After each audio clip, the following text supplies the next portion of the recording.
happen. Anything is possible. The world is at the start of something new. We are the shaping spirits of our destiny, and though I am not an inventor of machines, I am an inventor of dreams. Yet I wish I had a cat. I am now above the roofline of the house, the chimneys poking through the damp cloth of steaming rain like the ears of a giant animal. My skin is covered in beads of clear water, as though I have been embroidered with water. There is something fine about my decorated nakedness. My nipples are like the teats of a rain god. My pubic hair, always thick, teems like a dark shoal. The rain increases, steady as a waterfall, and me inside it. My eyelids are drenched. I'm wiping my eyeballs with my fists. Shakespeare. He coined that word. Eyeball. What play is it in? Eyeball. Crush this herb into Lysander's eye, whose liquor hath this virtuous property, and make his eyeballs roll with wonted sight.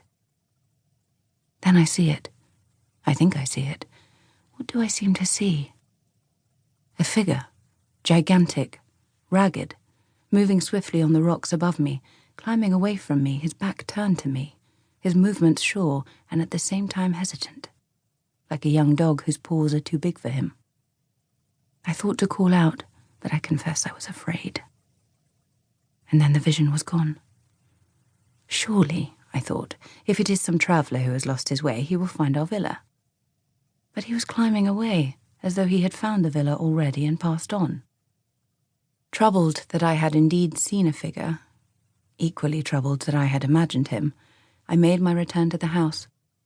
I crept in softly, this time through a side door, and, shivering with cold, I made my way up the curve of the staircase. My husband stood on the landing. I approached him, naked as Eve, and I saw the man of him stir beneath the apron of his shirt.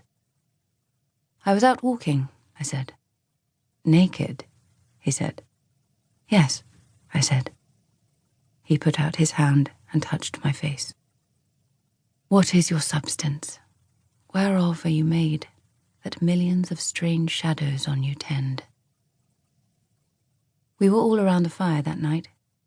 The room more shadows than light, for we had few candles, and none could be fetched until the weather bettered. Is this life a disordered dream? Is the external world the shadow, while the substance is what we cannot see, or touch, or hear, yet apprehend? Why, then, is this dream of life so nightmarish, feverish, sweatish? Or is it that we are neither dead nor alive? A being neither dead nor alive. All my life I have feared such a state, and so it had seemed better to me to live how I can live, and not fear death. So I left with him at 17, and these 2 years have been life to me.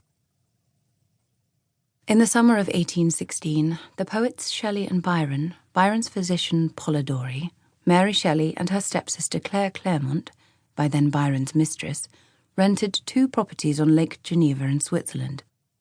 Byron enjoyed the grand Villa Diodati, while the Shelleys took a smaller, more charming house a little lower down the slope.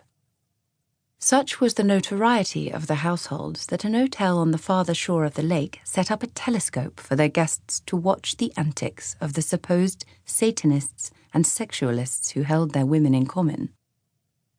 It is true that Polidori was in love with Mary Shelley, but she refused to sleep with him. Byron might have slept with Percy Shelley if Shelley had been so inclined, but there is no evidence of that.